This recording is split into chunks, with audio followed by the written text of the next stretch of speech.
Hello students, आज का topic है analog to digital converter. Analog voltage को उसके तुल्य डिजिटल सिग्नल में कन्वर्जन की क्रिया एनालॉग टू डिजिटल कन्वर्जन कहलाती है। अब हमको ये देख लीजिए ज़रूरत क्यों पड़ती है एनालॉग टू डिजिटल कन्वर्टर की। क्योंकि माइक्रो प्रोसेसर एक ऐसी डिवाइस है जो कि डिजिटल में डेटा परफॉर्म करती है। जो भी वो डेटा वो एक्सेप्ट करेगी या फिर जिसमें जो भी आउटपुट आएगा वो डिजिटल में आएगा। तो अगर हमारा जो इनपुट है या फिर हमको जो आउटपुट चाहिए अगर वो हमारे पास एनालॉग फॉर्म में है तो हमको उसे डिजिटल में कन्वर्ट करने की ज़रूरत पड़ेगी।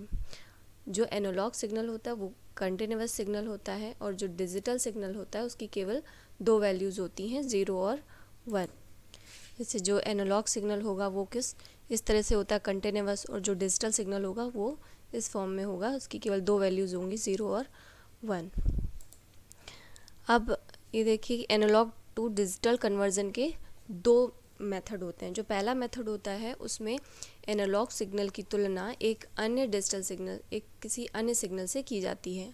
अब इस मेथड का यूज़ इसमें होता है एक डिजिटल सक्सेसिव अप्रॉक्सीमेशन कन्वर्टर और flash type analog to digital converter. जो दूसरा मेथड है वो है जिसमें एनालॉग सिग्नल को टाइम अथवा फ्रिक्वेंसी में कन्वर्ट कर लिया जाता है और जो रिज़ल्ट मिलता है उसकी तुलना किसी नोन पैरामीटर से कर दी जाती है, जैसे कि इंटीग्रेटेड कन्वर्टर और वोल्टेज टू फ्रिक्वेंसी कन्वर्टर।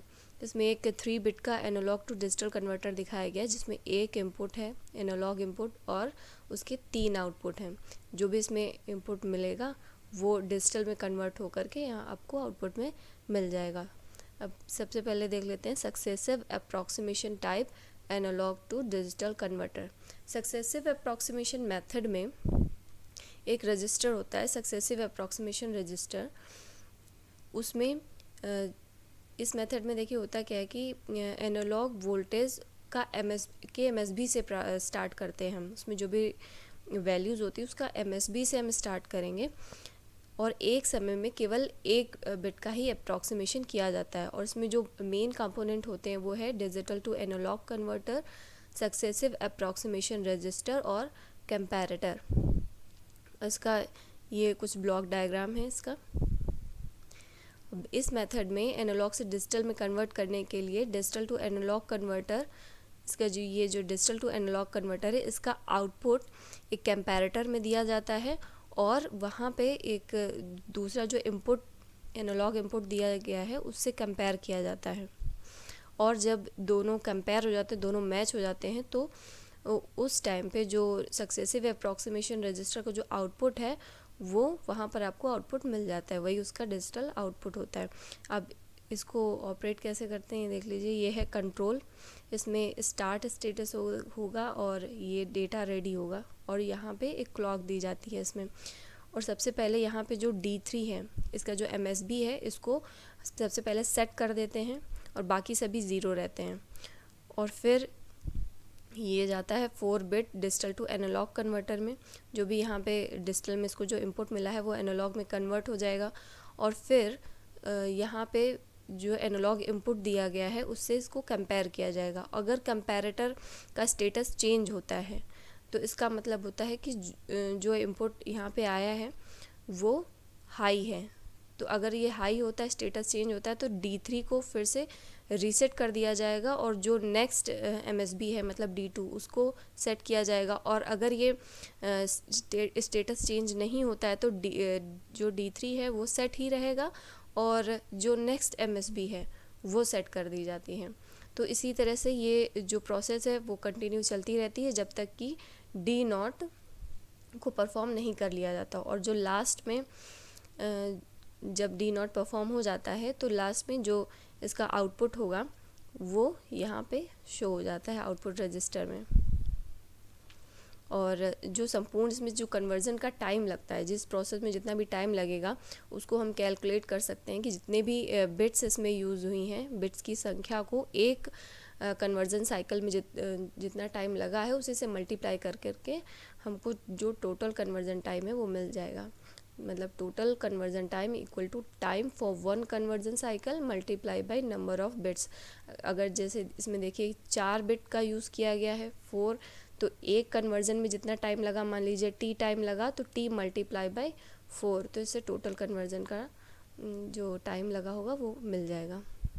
इसके बाद है नेक्स्ट इंटरफेसिंग 8-बिट एनालॉग टू डिजिटल कन्वर्टर। इस चिप पर एनालॉग टू डिजिटल कन्वर्टर के 3 मुख्य एलिमेंट होते हैं। एक होता है successive approximation register, digital to analogue converter और कंपैरेटर। इस कन्वर्टर के 2 कंट्रोल लाइनें होती हैं, एक होती स्टार्ट और दूसरी होती है डेटा रेडी। जो स्टार्ट होती है वो स्टार्ट को जब स्टार्ट पल्स दी जाएगी तब कन्वर्जन स्टार्ट हो जाता है, और जो डेटा रेडी मतलब जब भी आपको आउटपुट, जब आपका रेडी हो जाएगा, कन्वर्जन कंप्लीट हो जाएगा, तब ये डेटा रेडी को शो करती है। ये दोनों लाइनें डिज़ाइनर के अनुसार एक्टिव लो भी हो सकती हैं, हाई भी हो सकती हैं, मतलब वो डिज़ाइनर पे डिपेंड करता है कि एक्टिव लो होंगी या एक्टिव हाई होंगी। इसके बाद स्टार्ट पिन पर एक पल्स देने पर कन्वर्जन प्रारंभ हो जाता है। जब कन्वर्जन स्टार्ट होता है तो जो भी उसमें ट्राई स्टेट आउटपुट बफर्स होते हैं वो डिसेबल हो जाते हैं उस टाइम पीरियड के लिए। कन्वर्जन पीरियड के लास्ट में डेटा रेडी एक्टिव हो जाता है और उस टाइम पे आउटपुट बफर्स डिजिटल आउटपुट पर उपलब्ध हो जाते हैं, मतलब जो भी आउटपुट है वो आपका डिजिटल आउटपुट बफर पर आउटपुट आपका मिल जाएगा। इंटरफेसिंग जो है इस प्रकार होती है। माइक्रो प्रोसेसर स्टार्ट पिन पर एक पल्स भेजता है और ये शो करता है कि जो भी प्रोसेस है कन्वर्जन की वो स्टार्ट हो गई है। अब जब कन्वर्जन स्टार्ट हो जाती है, जब वो कन्वर्जन कंप्लीट हो जाता है, तो अब माइक्रो प्रोसेसर एक एंड ऑफ कन्वर्जन का वेट करता है कि जब कन्वर्जन जो है वो कंप्लीट हो जाएगा तब यहाँ पे एक सिग्नल आएगा एंड ऑफ कन्वर्जन में। एंड ऑफ कन्वर्जन भी 2 टाइप से चेक किया जा सकता है, एक होता है स्टेटस चेक और पोलिंग मेथड, और दूसरा होता है इंटरप्ट मेथड। इसके 2 मेथड हैं। एक मतलब जो एंड ऑफ कन्वर्जन है उसको 2 टाइप से चेक किया जाएगा, एक है स्टेटस चेक और इंटरप्ट मेथड। अभी हम नेक्स्ट क्लास में कंटिन्यू करेंगे। Thank you.